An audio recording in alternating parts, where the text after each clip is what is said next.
episode of Everyday Black Man Podcast, a podcast for authentic black male thoughts. Today, we have a special guest, Kwame, who will share how he became the world record holder for most steps in a month, April 2025. Unless he's going to tell us that he did some more in the month since. I'm Riker. I'm joined by my co-host, Sham, Hey, how's it Reed, getting here? the Libertarian formerly known as Black, as well as Armstead.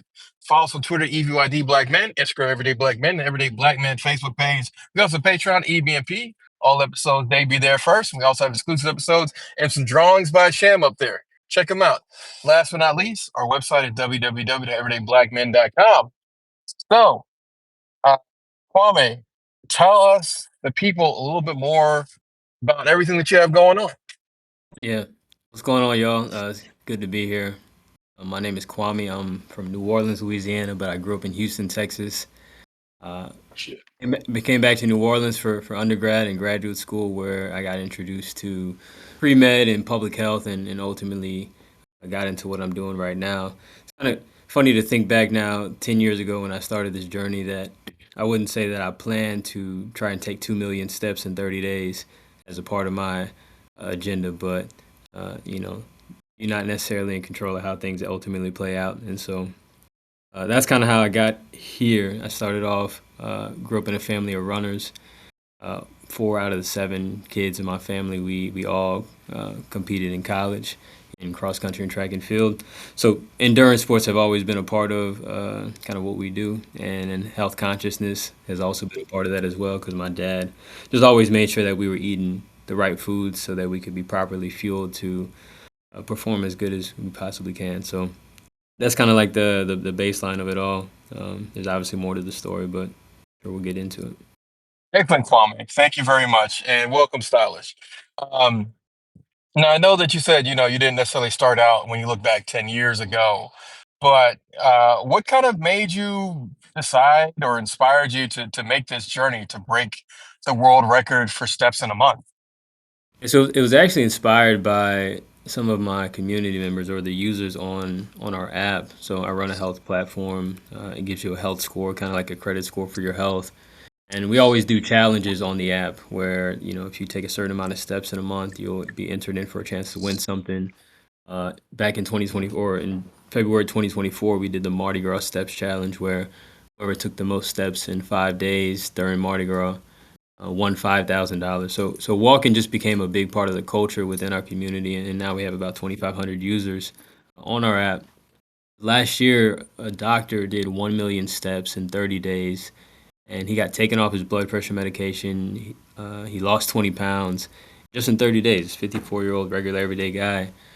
And so this kind of started this trend of people doing 1 million steps in 30 days. And so May 2024, he did it. He passed the baton to me in June.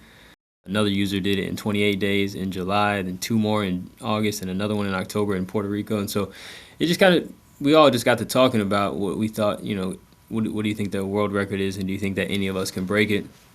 And as I'm getting ready to prepare for the official launch of our app this fall, because we've been operating on a beta app for the past 18 months, I just wanted to do something to garner some attention, and I just wanted to make sure it was aligned with the work that we do.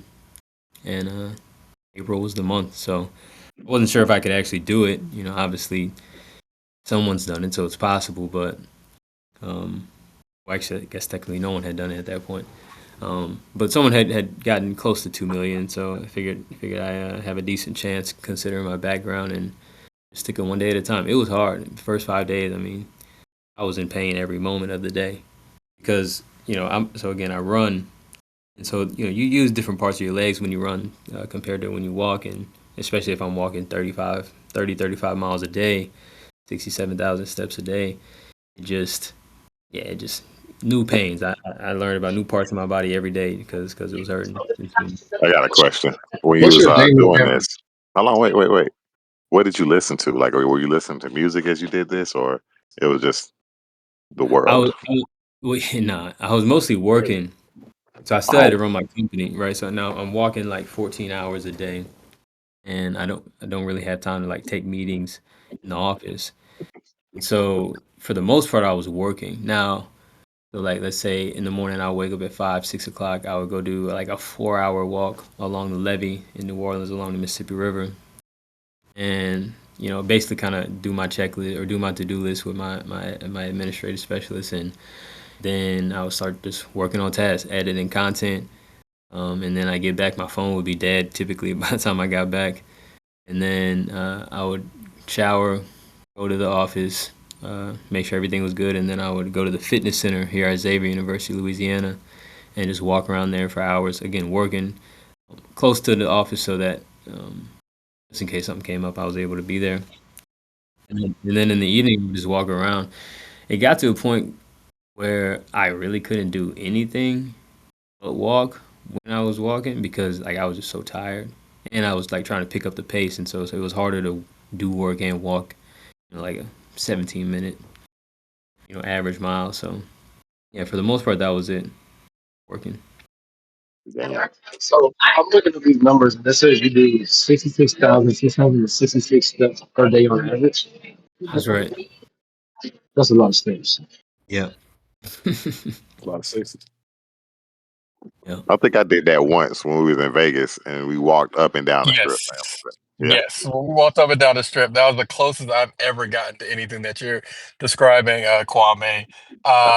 Did you put on like afterburners toward the end of the month and get up to like 40 miles a day, 45, something like that? I did actually. So a few days toward the end, I was doing like 79, 80,000 steps a day. My highest was 87,000, so I was about 41, 42 miles. Mm-hmm. I was just trying to, I got my mail earlier. He said I got my mail earlier.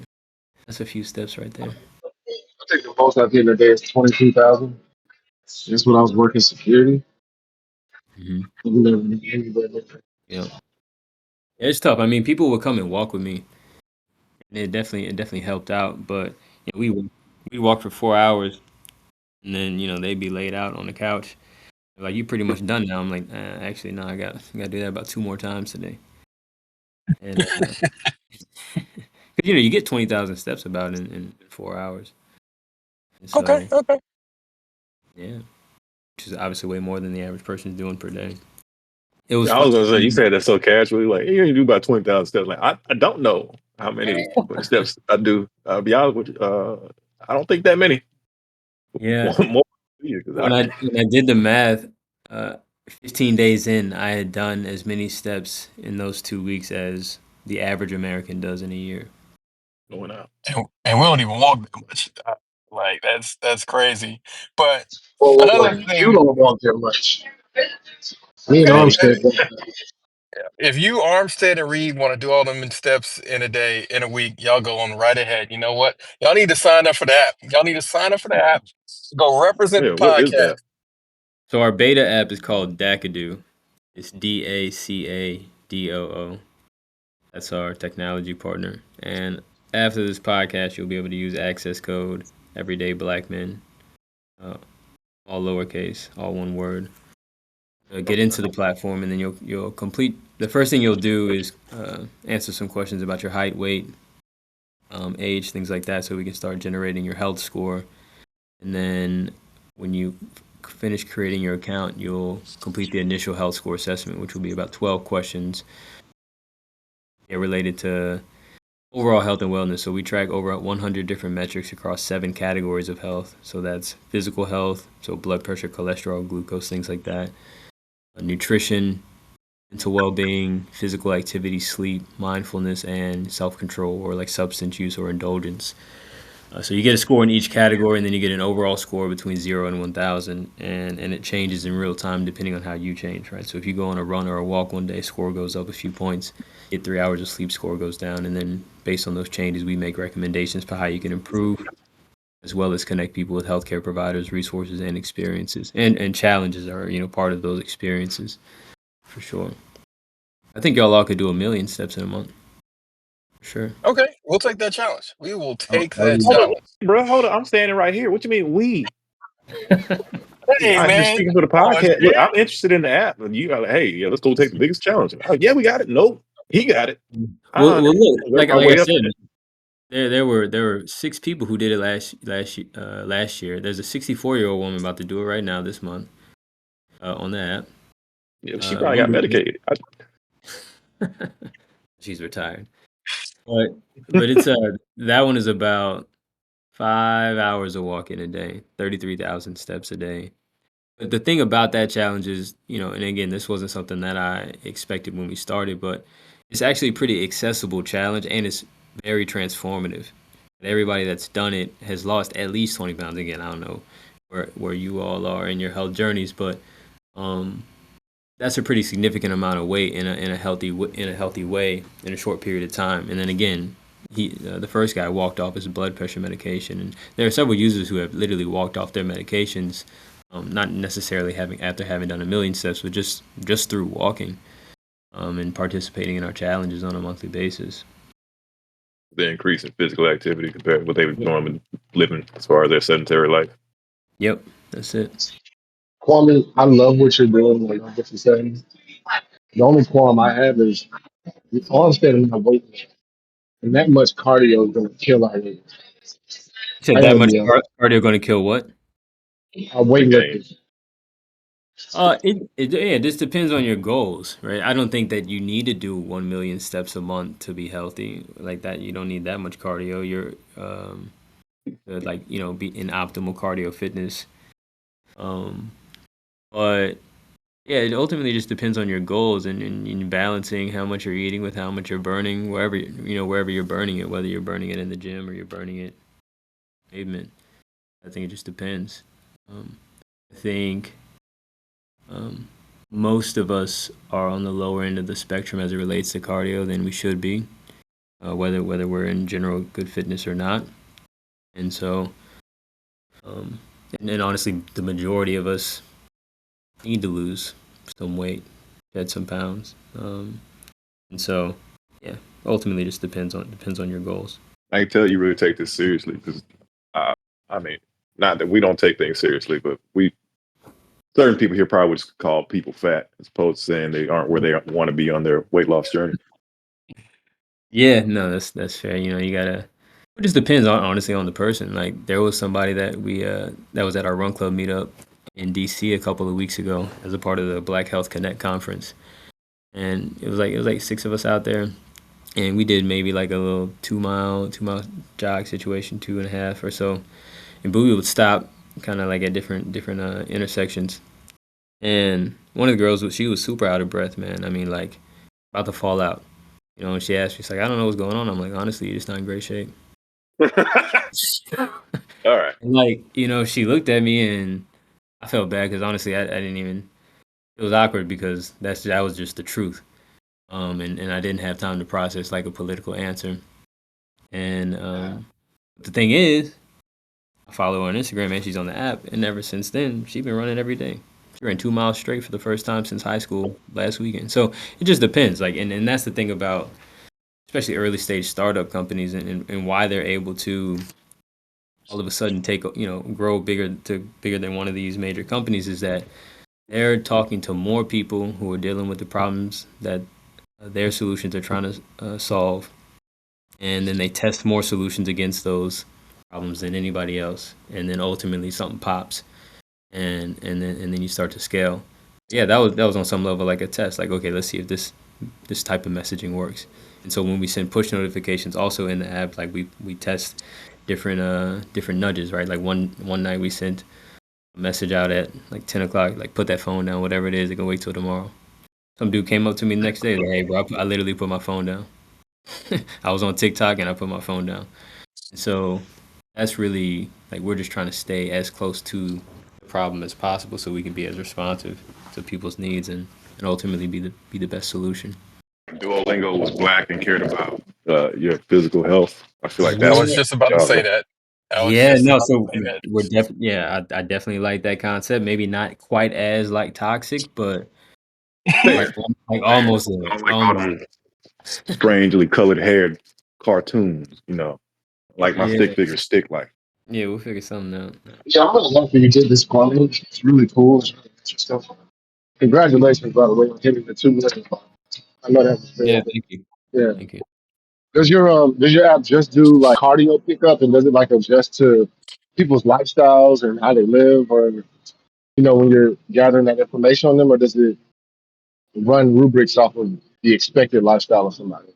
And what I mean by that, just to clarify, is most people work at 8 to 5, and then they work out after or maybe during lunch. Does your app go off of that rubric, or maybe there are other people who live different types of lifestyles that may work out at 2 in the morning? You know what I mean? Like, does your app pick up on that? Yeah, so again, we track over 100 different metrics across 7 categories of health, and you can track exactly how many, but there might be a couple hundred different activities on the app. So we integrate with Fitbit, Garmin, Apple Health, Google Fit, Samsung Health, pretty much every fitness tracker can integrate with our app. And so you can log your workout, whatever workout you want to do, whether it's weightlifting or cardio, and then that'll send to the app, right? And the algorithm, the health score algorithm, is just based on essentially like workout time, resting heart rate, um, obviously the calories burned just depends on how hard you're working during that workout, whether it's a run or it's a weightlifting session. But yeah, it takes into consideration the individual, and so you're going to get scored on your sleep. So if you are working out at 2 a.m., for example, and maybe you only got 4 hours of sleep that night, you're going to get a bump for doing your work, like a improvement for doing your workout, but you're going to get a knock for not sleeping. And it essentially balances out. And then what we'll say is, in that case, for example, I always recommend that if you have to choose between working out and sleeping, choose sleeping. Sleeping is the most important part of your health before or after community and purpose. And yeah, you just got to be non-negotiable about that. Get that right first before anything else. Mainly so you can be in the right mind and have energy to care about all of the other stuff that relates to health. It's too close to home. I'm about to say it's not an attack on you, Sham. We know about your situation. I wasn't gonna say nothing other than that. But the straightforwardness that you have, Kwame, it very much sounds like Houston. Houston, as far as our experience with it through Sham, is basically very straightforward. People like, hey, this is what it is. Like, I'm sorry if you feel offended, but I mean, I'm not going to not tell the truth. Yeah. Yeah, well, I mean, it's an emergency, the black health problem. At least that's how I regard it. And I don't know, nothing has worked so far at scale. And we just don't really have time to beat around the bush about it because people are losing their lives to preventable conditions in their 40s and leaving their children in tougher situations than they have to be as a consequence. And so I would like to stop as much of that from happening as possible. And so I agree, man. I was pre-diabetic. Just so you know about me, I was pre-diabetic and I had high blood pressure. Mhm. And maybe like 2.5 years ago, I was put on pills. And I started working out like consistently since then. Mhm. And my ACL, not ACL, my A1C. whatever it is, HCL? A1 Oh, you want to A1C A1C is down, like super normal. My blood pressure is super normal. It's So like I amazing. try to speak to that all the time, that people should just be healthy, work out, go to the gym.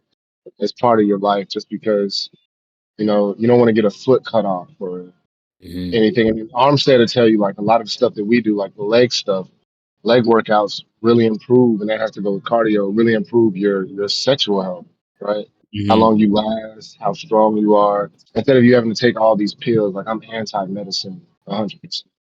Yeah. And I know you're in the medical field, so you probably hate me for saying it, but I'm super anti-medicine, because I No, think your body, with intermittent fasting and working out, you can improve yourself, repair your cells, and become a healthier person. 100%. No, I'm with you. I would. Medicine has its place. Like our healthcare system is really a disease management system, right? So I don't agree with the terminology actually of the system. It shouldn't be called the healthcare system. It's a disease management system and an acute care system, and it does a really good job of that, right? And it's profitable. It's very profitable. But only 10% of your health is determined by you engaging with the healthcare system, right? So like going to the primary care doctor or, specialty doctor for different situations. Only 10% of your health is determined by that. Another 10% is determined by your genetics. The rest is dependent on how you engage with the world, how you live your life. So I actually spend the majority of my time in that 80%. And like you're saying, like how do we make health a part of your life, not necessarily this extra thing that you have to do? And how do people make it a non-negotiable in their life? Kind of like as the foundation of just like their vision for their life is like if anything else, I'm going to be healthy and well so that I can give myself the best chance at whatever it is I want in this life and my family, whatever they want in this life. That's like our job and duty in a sense to me. And so, Well, what I noticed in the Black community, sorry to cut you off, is just that we have and it's not so much the Black community thing; it's an American thing. America cares more about what they can get out of you than what they can do for you. So that goes through our mhm. jobs and businesses. They want to work you to death. They want you to commute to work. And, commuting alone, going to the job, dealing with family and health issues, it creates little time for self improvement, self worth, health, all of that. So I think we have a societal issue that is anti keeping you healthy, but more so just keeping you alive so it bleeds you dry. Just enough. 100%. 100%.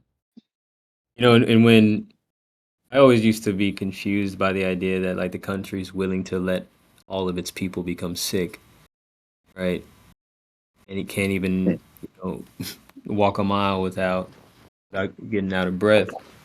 And I don't know if they're allowing this to happen, then on some level they probably don't care um, because they don't need us or won't need us in the future. And that's a bit of a morbid thought, but it means that they're probably not going to, not the country anyway, implement any systems that start to mitigate that. Now, I hear that they're making noises about removing certain chemicals and stuff like that from foods, and I hope they do those things. But um, I think the entire half of the country, half of the adults in the country have one or two or one or more chronic conditions: hypertension, type 2 diabetes, some form of cancer, and that's in the adult population.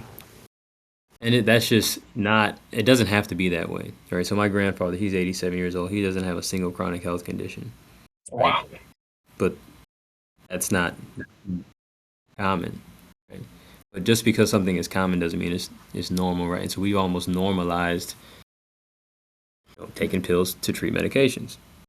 And doctors on some level, I think, are responsible for this, but maybe think they're doing the right thing or just trying to make people feel okay. But they'll go in, or a person will go into the doctor, they'll get diagnosed with pre-diabetes or diabetes or something like that, and then the doctor's like, well, it runs in African Americans, it's hereditary, and all this stuff. And again, your health outcomes are only 10% of your health outcomes are determined by your genetics, right? But just because your parents have something or your siblings have something doesn't mean that you have to have it. And I think that the doctors do this to pacify people, make them feel a little bit better or less bad about themselves for having the condition.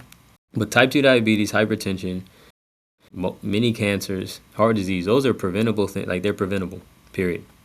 These are not conditions, like again, on the whole.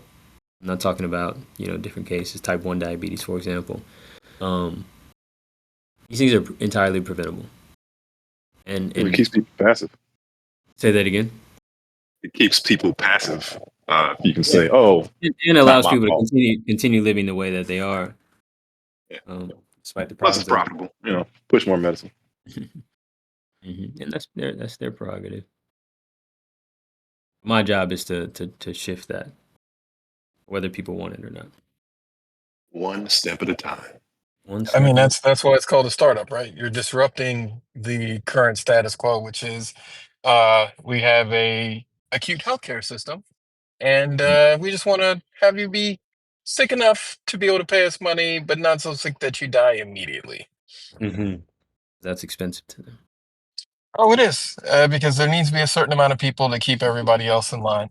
But besides, crushing people's understanding of the government, um, can you tell us more about kind of the health gaps that are in like underserved communities? Because I think your app is like the first that I've heard aim specifically at a problem within the Black community. Hmm. Yeah, so I did my master's in public health at Xavier with a concentration in health equity.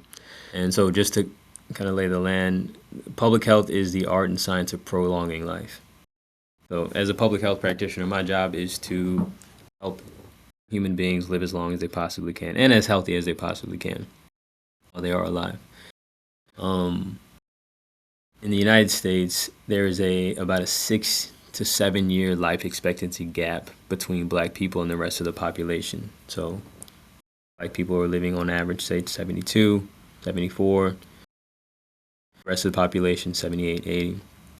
Um, that gap doesn't necessarily sound that big to some people, but when you extrapolate that out to the entire Black population, right? So it's 50 million of us in the U.S. now. It comes out to like 268 million years of lost time in the Black community. That's time with money and index funds. That's time with your family and mentorship. I mean, there's so much opportunity that we're missing out on, largely driven by early death to preventable conditions. And that's created Bear Health to recapture that life lost. That's our mission. Because fortunately, these conditions and kind of the trajectory that we're on can be slowed, stopped, and even reversed through lifestyle intervention, really transforming communities to where they're health promoting. And that's ultimately what we're trying to do. We're not necessarily trying to close the life expectancy gap per se. I'm not necessarily interested in how we compare to others. I'm just trying to maximize health in the Black community. What is our ultimate potential? That's what I'm most interested in, and in creating a blueprint and path for people to achieve that. You said 6 to 8 years. That's enough to get to know a small child, maybe a grandkid, a great grandkid, and that can make all the difference. Mm-hmm. And some gaps are even more stark. Like here in New Orleans, average life expectancy in like the wealthier neighborhood in the city is 80, and less than 3 miles away there's a community with average life expectancy of 54 years. So gap can get even wider. It's just That's large, really, really large. Not to cut you off too much there, but I'm looking at something from Pew Research, and it's showing like Black men versus Black women. Like we start out pretty even. Then around like 30 to 34, we just start dropping in comparison to Black women. Is there any component, especially since this is a podcast where primarily a lot of our audiences are Black men, is this like the call to action for us? yeah, women are going to the doctor more. And again, I'm not saying that you necessarily have to go to the doctor to be healthy. You do need to get some checkups to make sure that, again, your blood pressure is in check, your blood sugar level, so on and so forth. Again, most of your health is determined by how you engage with the world. But early detection is like the number one tool we have for dealing with really any condition, especially preventable ones. And because Black men aren't going to the doctor nearly at the rates that women are, they're just catching things earlier. We don't catch these things until like they're at later stages, because for different reasons we're putting it off. We don't trust doctors. We don't feel like we Ain't need to nobody talk. touching my ass.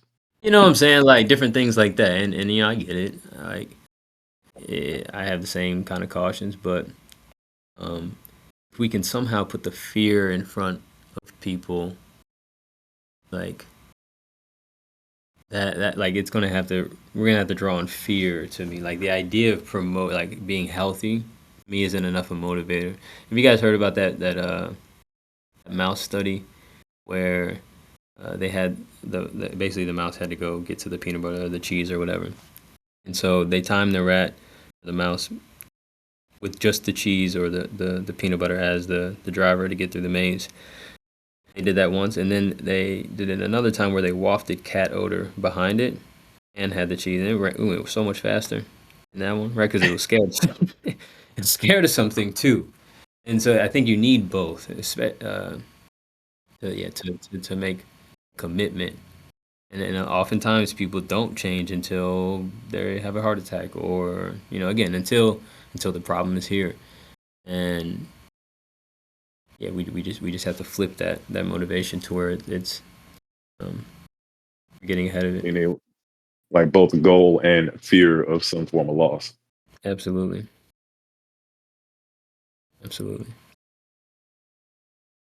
Side note, what part? You say you from Houston, or were you born in Houston and then moved to Louisiana, or? I was No, born. reverse. Yeah, I was born in New Orleans. Grew up in Houston. What part of Houston you grew up in? Grew up in Kingwood, just south of, Okay. or just north of Oh, Humboldt. okay. Mm-hmm. Yep. Don't see too many Houston people around these parts, I should say. You say that like I don't go to Houston all the time for work. Going to and being from are very, very different statements. I know. I'm just saying, like I see You a just lot of Houston people. you're taking this Drake thing a little bit too seriously. You can't just go to a place a couple times and be like, I'm from there. Look, man, first and foremost, you don't have to bring that up. You can just let that go. He's not even in Houston.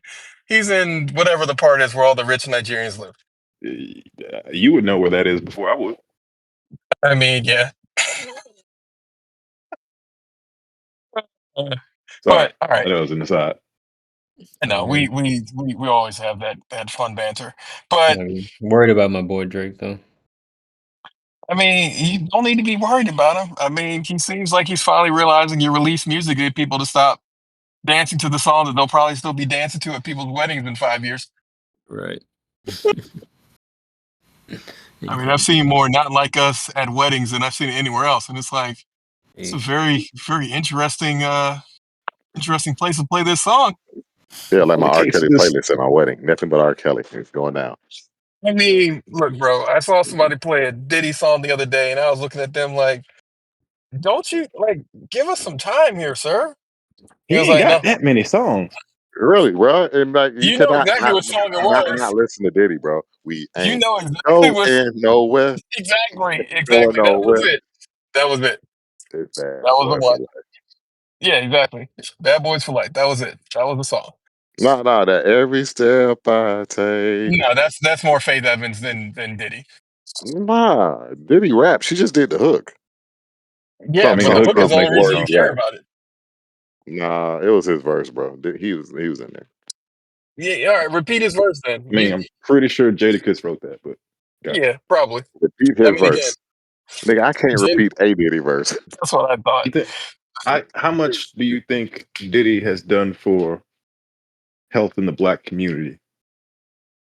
Mental health, like terrible. He's been killing us. Like, All right, Exactly. well, I haven't done the I wanted to research. at least tie it back in. I mean, okay. as your attorney, I can tell you you can plead the fifth on this one. You don't have to answer this at all. This is just foolishness. But if Oh you don't man. answer, you got to go down the baby oil slip and slide. Oh my god. No, he does not, sir. We do import Astro glass. I was just joking about that with my brother on the trip. Because there was somebody who's like, He gonna be a full on rapist. I mean philanthropist now. that joke from Always Always Sunny Sunny in Philadelphia. Philadelphia. It never But never gets any older, but definitely does date you. And people are not going to get it because they didn't see the show. I don't care. It's not about who gets it, it's about if I get it. It's kind of like that reference It's Clips self made on. satisfaction. Yeah, that's the Okay, best Cartman. guy. Okay, Cartman. But Hey, you guys, I'm getting going home. big instead of going off into our normal tangents. How Kwame has a plant-based lifestyle enhance your physical and mental performance? Uh, so I started eating plant-based about 10 years ago after my senior year of college. It started off really just for the environmental impact. Didn't want to. Yeah, that's one like area where I just think we're running an interesting experiment with the planet, and I'm not saying that there's necessarily anything that we can do for sure, but if there's anything I can do to like reduce my contribution to us getting put in a bad situation sooner than later, then I'm gonna try to do that. And my concerns with the environment aren't necessarily that like the environment is going to get so bad that it like just like we burn up or get washed away. But the storms and stuff are going to become so frequent, like the disasters are going to become so frequent that it displaces more people at once than like all of our safety net systems have the capacity to kind of mitigate. And then we get all tribal again. Well taken care of human beings are good people. Not well taken care of human beings are trying to eat and protect their families. And so, anyway, that's my rant on the environment. That's why I started. It didn't really become about health until about a couple years later. I started going to different conferences related to health and plant-based eating, but I didn't really notice much at first because I was still pretty young and in decent shape because I just finished my collegiate career as a runner. But what I will say is that most of the problems that my friends are dealing with now that people deal with day to day, I don't deal with at all. Like headaches, I haven't had a headache, well, outside of a late night, like a bachelor party or something like that. I don't have like headaches on a regular basis. I work about 14 hours a day with no problem. Don't get tired. No naps needed. And then when it comes to like eating a plant-based diet, specifically a whole food plant-based diet, my body's not having to work as hard to process the food as it would if I was eating, say, a standard American diet, high in fat, high in processed foods. And so just essentially, I'm not having to burn as much energy to process food, and so I have a lot more energy to do everything else that I spend my time doing. But yeah, it when it comes to plant-based eating, I don't know if you guys are familiar with blue zones. Blue zones are these areas where people are living into their 100s more than other parts nearby. So there I think about 8 blue zones. I forget the exact number. Some people or some areas are no longer blue zones because not as many people are living into 100 because they're becoming westernized. But there's one in Loma Linda, California. There's one in Costa Rica. One in Japan. Basically, they go and study these communities, these populations, and try to identify why they're living well into their 100s. And all of them eat 95 to 100% plant-based diets. So my first thing when it comes to plant-based and the message is you have to understand that you can absolutely live healthy and long and strong without eating meat. Again, this isn't like a message to get people to stop eating meat, but to drop the idea that it's a necessity. Because especially here in America, like everybody's big on protein and protein and protein.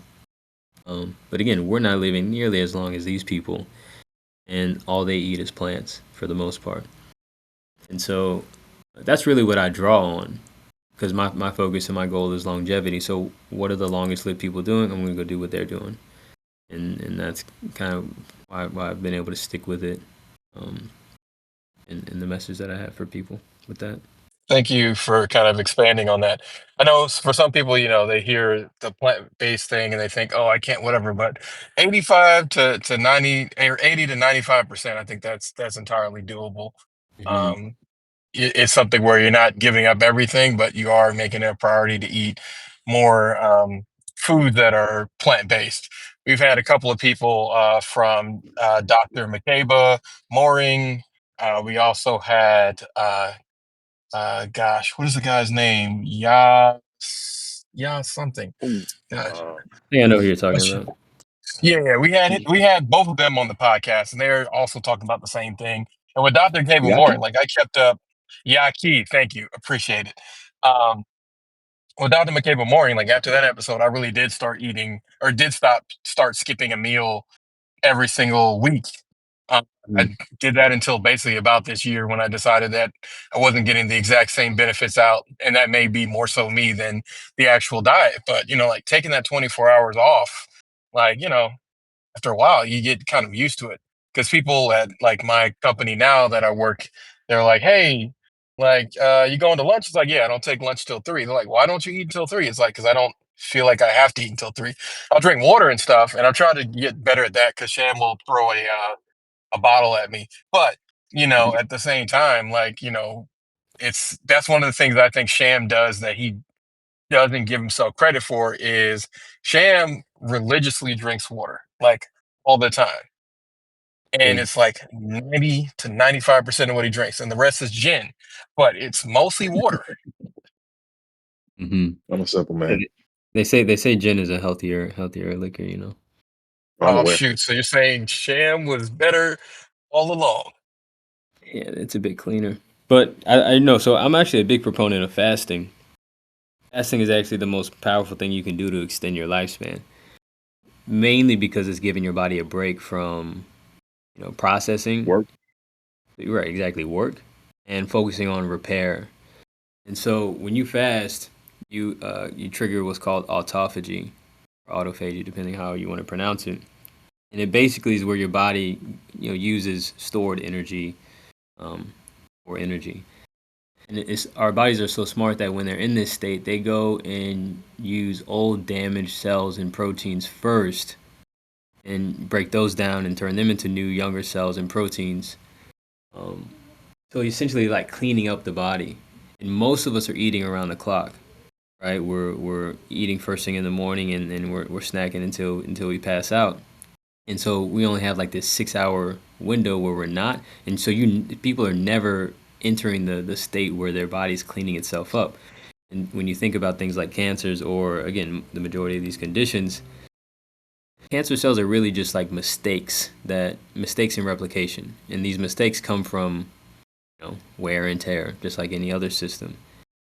And so fasting gives your body an opportunity to go clean up and get rid of all of these mistakes, and so ultimately reducing your chance of developing these conditions. And so, not to bring the mice back into it, but they did a study where they had one group of mice eat this whenever they wanted, basically, and then one group ate between 12 and 8 p.m. And this is actually where that 12-8 p.m. Intermittent fasting window came from. It's not necessarily based on human results. It's just that was just the window that made sense for the researcher with that study. Anyway, they ate the same amount of food, and they ate the same type of food. The group that ate between 12 p.m. and 8 p.m. lived 30% longer. Like with that's so I mean, that's such a significant amount of time, and when all of the mechanisms that turn on in those mice that were living longer turn on in us when we fast as well. So to me, the real silver bullet, because obviously I've been trying to figure out exactly how to get people to eat better. To me, if we could just get people to skip a meal, skip breakfast or skip dinner, have tremendous impact. It also doesn't cost any money to skip a meal, right? You save money, in fact. I know about that. It's just so powerful. So, yeah. No, I'm glad you guys brought up fasting, because if there's anything that, if we could adopt it at scale, that would transform health outcomes in the Black community, it'd be that. Definitely. Thinking back kind of about what you were saying as far as kind of like changing, like not just our health outcomes, but what do you think from a community standpoint? How would having a better handle on our health impact the Black community? I mean, I will say that community is part of health. So I'll say first. Again, the longer we can be here, the more we can do, and the more we can leave for future generations. Again, to me, it's a non-negotiable that we start with health, because everything is dependent on it. Think about it. Think about how disease and unhealth shakes up families, especially when it happens in an unexpected way. Your mama's house. It can really disrupt the financial situations. Puts a lot of people in debt. Right? A lot of people file bankruptcy. I think it may actually be the number one. I have to double check, but I think it may be the number one cause of like personal bankruptcy. So when people go talk about like, oh man, I don't want to eat healthy because it's expensive. Well, when you eat unhealthy, there's a health tax that comes later, right? And it takes a lot of people out. It takes families out. And so in order, like, you want to be in the best position you can, because life is always going to be throwing, obstacles at you. And so just like the COVID-19 pandemic, right? That's what actually motivated me to start Bear Health. When you think about the people who had the most severe outcomes with the COVID-19 pandemic, they were already in a compromised state. Right? They were dealing with hypertension, type 2 diabetes, and because their defense systems were so focused on those conditions, or were just tired from dealing with those conditions, when they encountered the COVID-19 virus, they're like, again, everything just kind of started to fall apart. So you just have to be ready, because you never know what's going to come, and sometimes it'll be a pandemic, or sometimes it'll be run across the street.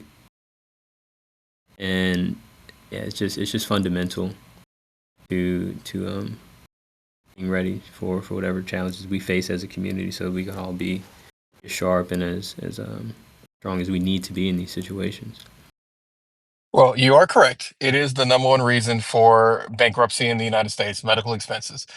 So yeah, if we could eliminate that, then that could keep a little more money in Big Mama's pocket, which hopefully she can pass on to future generations. Mm-hmm. Absolutely. Lost of a leg. Like we're hoping that you don't lose a leg, as you heard from Kwame. Like his grandfather's still out here, no problems whatsoever in the 70s. I mean, that's how 80s. my grandfather was. 80s, sorry, 80s. Mm-hmm. That's how it was for my grandfather as well. Like no problems, no nothing. Just his only thing was that he just got older and a little bit of other things, but everybody's got their thing. Mm-hmm. If you could change one thing about kind of how we start our days as Black people, what's one thing you would change? And I'm giving you full carte blanche. I mean, the first thing that's coming to my mind is the phones. If we could just like sit with our thoughts for like 10-15 minutes when we first wake up, as opposed to grabbing the phone, just like put the world down for a second. I think that we can be a bit more intentional about the rest of our day. Second, skipping, men in particular, skipping breakfast. Women skipping dinner, having a bigger breakfast. There are some differences when it comes to like the fasting or eating schedule. But yeah, just like get the dairy, get the processed meat, and get all of that out of the first part of your day, and swap it out for like fruit and some fibrous foods first thing in the morning. And so meditation and some fruit in the morning. That's what I was saying. Oh, Are you against awesome. yogurt? Say that again. Are you against yogurt? I don't mean that in like an aggressive way. Yeah, no, I'm against dairy. All of them. Yeah, so 80% of Black people are lactose intolerant. Now the degree to which we are varies, but we shouldn't be Somebody was eating. gassy on here earlier, but Hey, different story. you had to bring that up, bro. You had to bring that up. You had to out yourself. Yeah, we're Anyway, not. Yeah. Says Mr. King Lactose Intolerant Sham. Uh-huh. is what it is. Yeah, so yeah, skip it. I mean, again, it's better than sausage and egg and cheese and biscuits. I would say yogurt's better than that for sure. I mean, Greek yogurt specifically, not like yo play. Mm-hmm. Yeah, I mean, again, ultimately my shtick with yogurt is the dairy, but I'll take that over what most of us are eating first thing in the morning. Cereal, high sugar cereal, things like that. But I don't consider it a health food for Black people. Fair. Mm-hmm. Pretty intense. Would you consider? Sorry. Oh, go ahead. No, I was going to ask, and this may be a bit crass on my part, but have you considered weaponizing women as far as trying to shift the ideas of health? Yeah. I mean, I think women are specifically like shifting the ideas of health for men. Yeah, because men often do whatever the women think is fancy or fanciable at that time. Yeah. So it I doesn't mean, matter. everything that men do can be tracked to getting women. So that's Yeah. I agree with that. And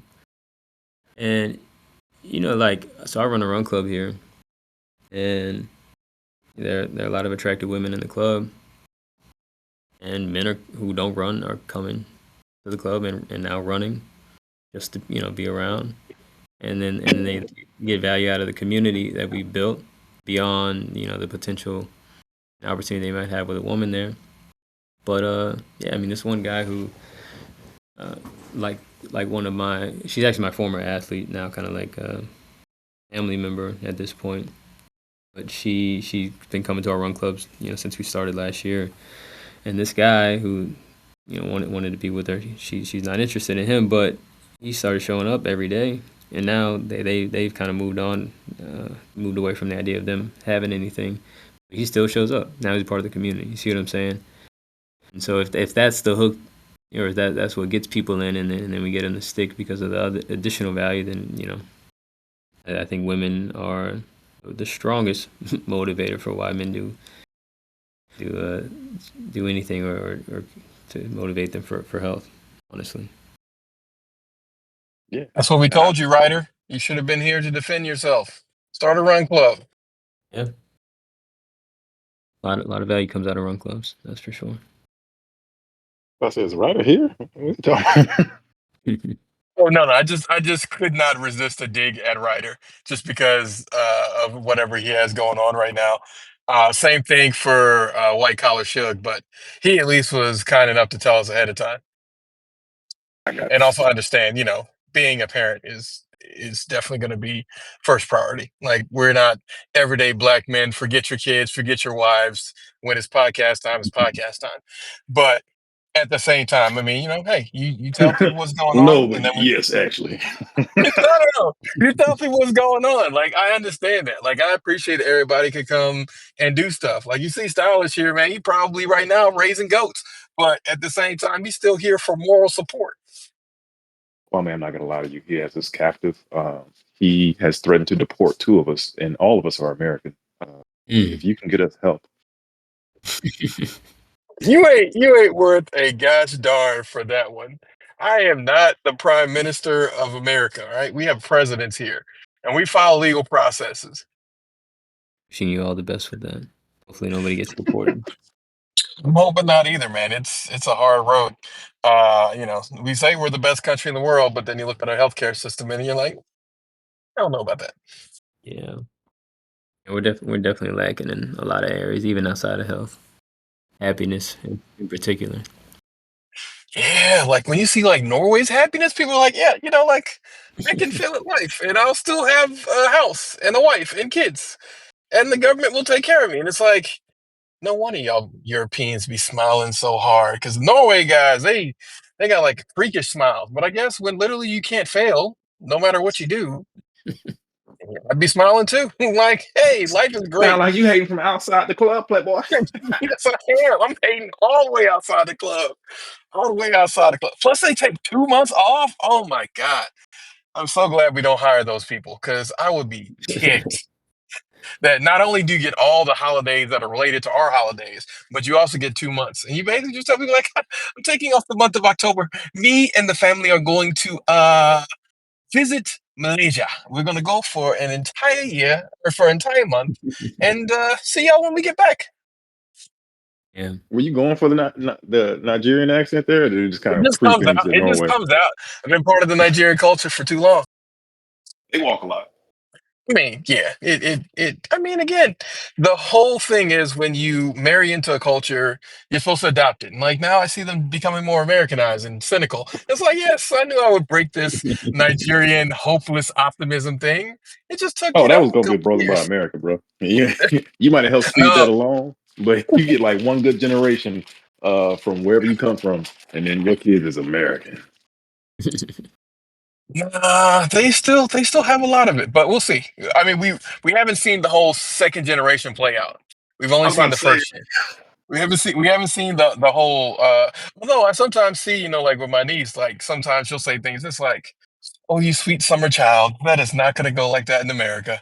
But you don't want to be that guy to crush a child's dreams. And if you do imagine crushing a child's dream, Reed, uh don't don't do it, bro. Like, come on, we need black kids to actually feel safe and secure.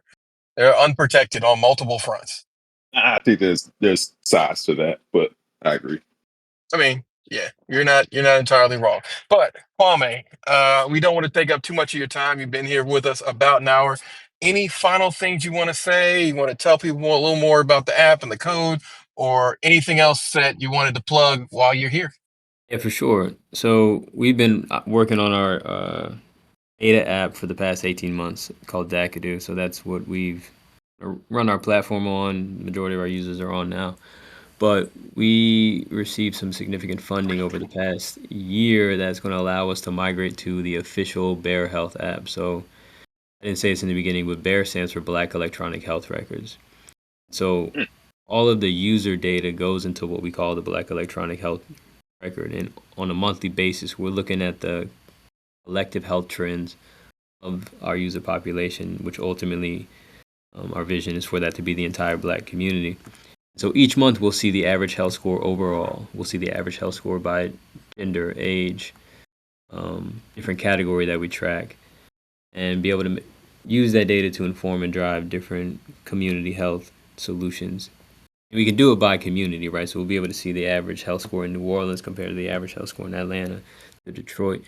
And let's say the average health score in Atlanta is much higher than it is in New Orleans. So then, okay, let's go explore Atlanta to find out what's going on there that we can apply to the city of New Orleans, and then see if those interventions had any impact when we look at the data the next month. So my goal was to first communicate clearly to the Black community our current health status, and that's why we came up with the idea of a health score. But then I wanted to create a system of follow-up whereby after people become aware, now we can track changes over time and identify when we can intervene, right? When people need a certain message, right? So for the official launch of the Bear Health app this October, we're going to attempt to, we have two goals. The first one is to cover enough distance as a community on what we're calling Bearathon Day to reach the moon.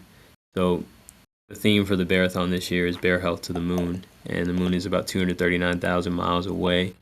And so we're trying to get as many people as possible to come onto the platform when the official app comes out, so that we can try and, again, cover this distance. The ultimate goal of the Bearathon is, can we break the world record for the most people participating in a virtual run/walk event across multiple venues, which is currently 770,000. Our goal is to one day get 1 million people on Bearathon Day walking across the world, across the diaspora.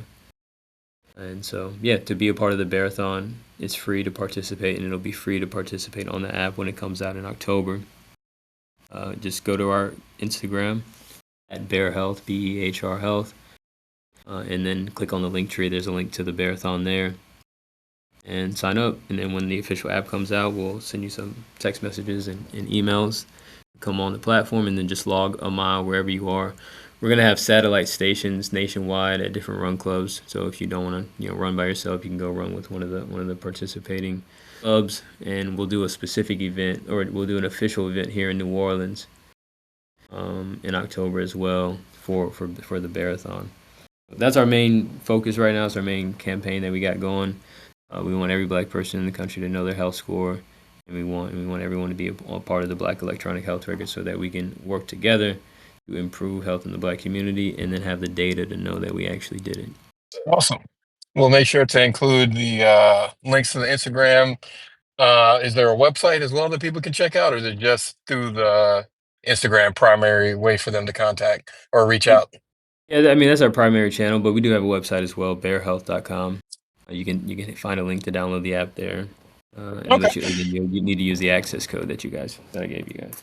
Well, thank you. We really do appreciate it. We see like all the stuff that's on the link tree, so looking forward to that as well. But Kwame, it's been great, like having this real conversation. We definitely gotta have you come back to talk about this, especially seeing if we can help get to the moon in October, because that's, I think, a great opportunity for us to have fitness for a reason, or fitness on purpose, as opposed to it being something that's just kind of like, well, I do this thing because like people told me to do this thing. And that's something that we definitely need more of in the Black community. But Yeah. any final thoughts before we close it out? Yeah, just to build on your last thought, when it comes to like, what do you need to stay motivated around your health? And I think there are three components in particular. Is one, like you're saying, some sort of time-bound goal related to some type of fitness. So this is walking. In this case, it could be a 5K. It could be like, I want to bench this much by this time. Like, you need some sort of time-bound goal related to fitness. Second thing that you need is a community. Again, and these aren't in any particular order. You need a community of people who are also working toward a related goal, right? Because it's just too hard to do it by yourself. And then you need, well, I think I might have bridged two of them together. Yeah, you need a specific goal and it needs to be time bound. And with that, you focus on like the experience. So instead of, again, like you're saying, telling somebody to go do something, go walk 10,000 steps a day, we create an experience, a challenge where the focus is the chance you have to win a certain prize or the competition of the challenge. The ultimate outcome is 10,000 steps a day for everybody in the challenge, but that wasn't the focus. Same thing with like run club meetups and stuff like that. Hey, we could tell everybody just go run, or we could say, hey, come to our run club meetup or come to our meditation meetup or our yoga meetup. And again, hitting these different factors of health that are important, specifically community. So that's what I would say. Get a goal, make a commitment, and find a community, and you'll be less likely to fall off your plan. No guarantees, though. Yeah. So, well, thank you. I think that's a really great thing to close out on. Gives us things to think about, and definitely looking forward to, participating with the app and downloading it. You can follow us on Twitter at EVYD Black Men, Instagram Everyday Black Men, and the Everyday Black Men Facebook page. We also have a Patreon, it's EBMP. All episodes debut there first. We also have exclusive episodes. Really appreciate you, Kwame, for coming out to the podcast today. And then also appreciate everybody for rocking with us and asking some awesome questions. If anyone has any questions further for him, I'll include everything as far as his link tree, and then you can get to the website, you can get to the app, all those fun things.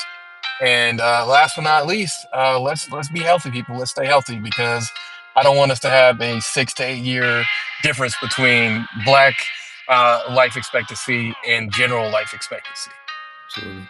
Thanks for having me, guys. What's going on, man?